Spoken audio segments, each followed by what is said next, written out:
do swear in the name of God that I will faithfully execute the office of President of India. Pranab Mukherjee has been President of India for just over 12 months. Though his role as head of state is largely ceremonial, Mr Mukherjee is a veteran politician, having held several portfolios in government. The former Prime Minister of India, Indira Gandhi, was his mentor in a political career which began with his election to Parliament in 1969. Euronews went to the presidential palace in New Delhi to meet Mr Mukherjee on the eve of his trip to Brussels, where he will attend Europalia, a 4-month event being staged to raise the cultural profile of India in Europe.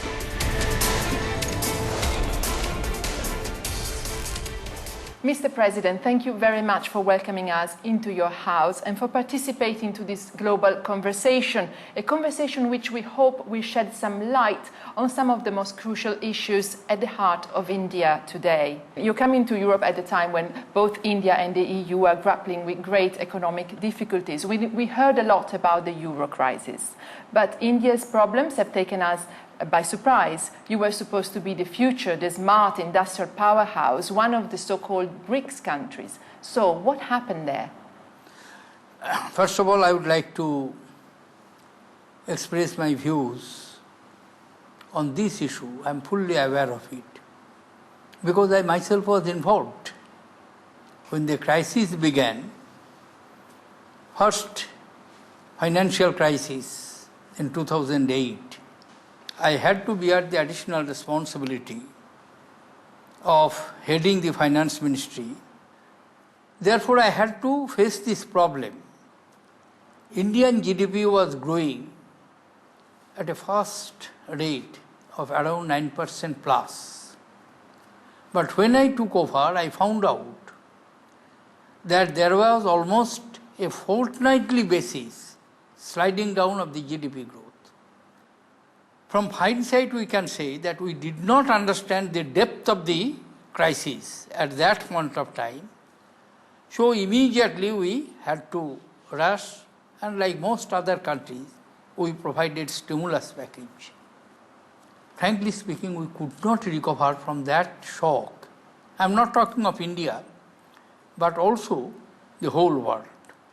Because the problem is at the root.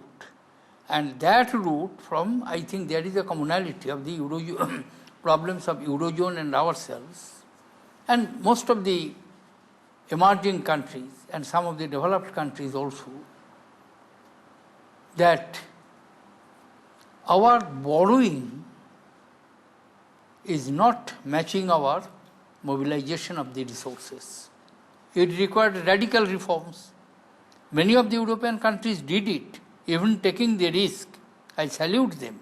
And do you think India will do that too? India has already started doing it. But there is more need for reforms, do you think? It is because we shall have to, I am coming to that point, we shall have to also keep in mind the size of Indian population, the level of uneven development. Most of the advanced countries, their manufacturing sector is highly developed. But in India, we cannot afford to have that model because I am to feed 1.2 billion plus people. Therefore, I shall have to emphasize on agriculture.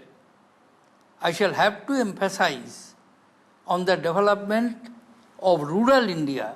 But I do agree that in today's context, when the world is becoming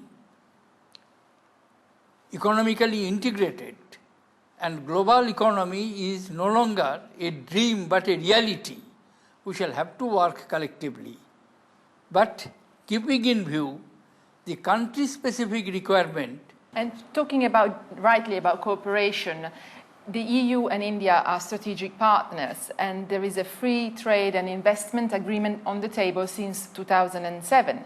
If it was completed, it would affect positively the life of over 1.8 billion people. Of course. How do you think we can kickstart this fact? What I want, of course, now I cannot directly respond or directly act on it, but my advice to my colleagues in the ministry would be that 15 rounds of negotiations have been completed. I was also closely monitoring it when I was in the Ministry of Finance. Large number of areas of agreement we have reached. There are only a very few areas of differences. We should narrow down those differences. Are these areas that you still have to tackle? For example, the amount of red tape there is in India, or... What I feel that there are certain areas there is a conceptual difference. But I am not going into the nitty-gritty. What I want to emphasize that we must resolve and should reach the agreement sooner than later. But you're coming for a cultural event as well, Europalia, this magnificent show of all what's Indian culture and arts. Of course, India is the oldest civilization of the world. Though as a nation state, our experiment is comparatively new. But India is the home of the oldest civilization. You think of the Harappan, it goes back many. And the essential ingredient of Indian civilizations is its plurality. Therefore, in this festival, which we are participating, we would like to convey the depth of our culture. We heard a lot in the last 12 months about another issue, violence against women in India. Is the media, do you think, giving us the real picture, or there is another side to this story? You know, one point is to be kept in mind. Some of these events are really disturbing. As an incident in December of the last year, many a times I have described that it shook the national conscience. But this media exposure, to a considerable extent, is because of the fact Indian women are normally shy, especially the rural women. And these type of events, they did not report it. But nowadays, these are being adequately reported. In one way, it is good, though for the time being it is projecting a distorted image of India. But what I can assure you, that all the measures which we have taken already and which we are contemplating, one of the basic objectives of our inclusive growth is empowerment. Empowerment of weaker sections, empowerment of women.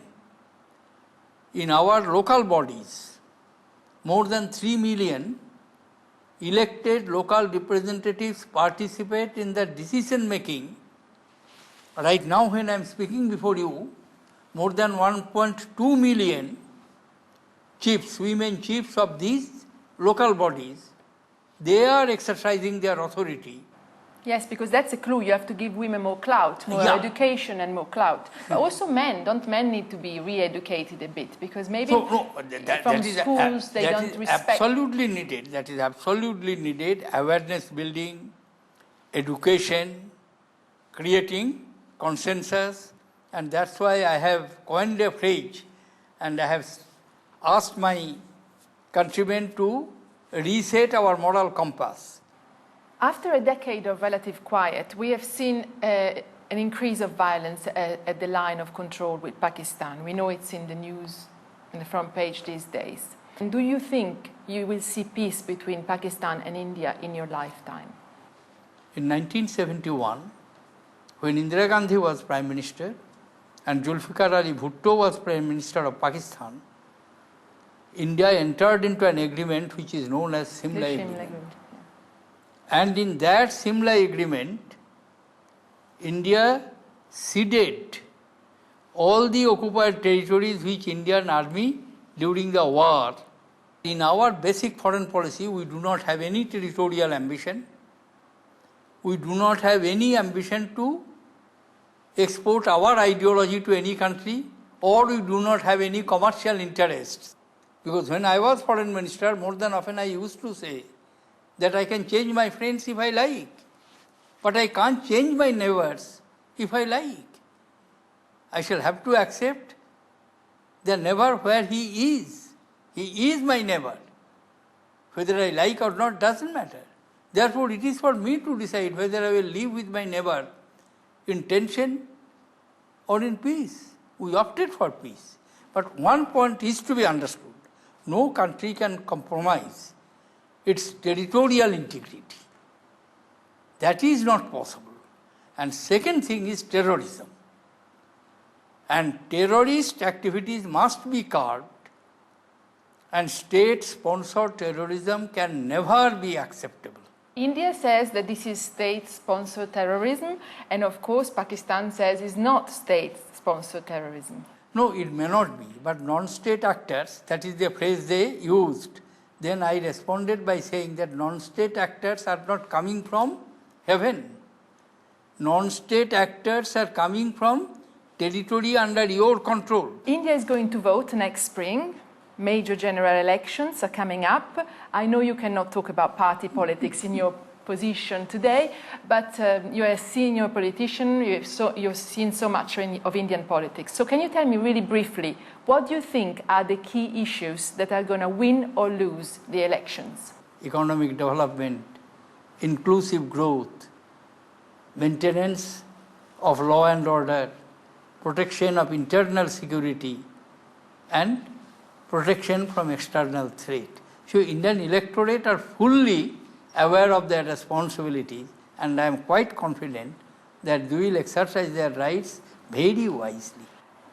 And do you think it's important in this election to have a charismatic leader in order to win it? Whether a leader is charismatic or not, it depends when he or she is able to catch the vote, because charisma is tested by them. To our web users, we have launched a request so they could ask you a question. I would like to put to you just one question from an Indian man, a young man called Tanmay Kumar. He's a student in economics and lives in Delhi. And he would like to ask you, has the way politics was done in India changed over time? Every election in India is a landmark election in the sense that it has thrown new leaders. It has thrown new issues. It has addressed new problems which the growing economy, growing country, growing society faces. I wonder if I could now tap into your incredible historical perspective. If anyone has lived through all the pages of India after Gandhi, you have. We don't have time for a history lesson, but just tell me one thing. If the founding fathers of India, Gandhi, Nehru, were here today, would they be reasonably content with what they see? Of course, because when we became independent, there was disunity. When India became independent, hardly we could manufacture anything. But the manufacturing base which we have developed over the years is substantial. Rate of literacy was less than 1/3, and today it is more than 3/4. Therefore, these are the areas where the founding fathers would surely feel satisfied, but at the same time, they will feel not satisfied because we are to reach much greater height. Do you have any regrets? No. And what keeps you awake at night today? I would like to see India takes its rightful place in the Committee of Nations as one of the most prosperous, developed country which protects human rights, which includes the development of one and all, which is the old maxim of our society.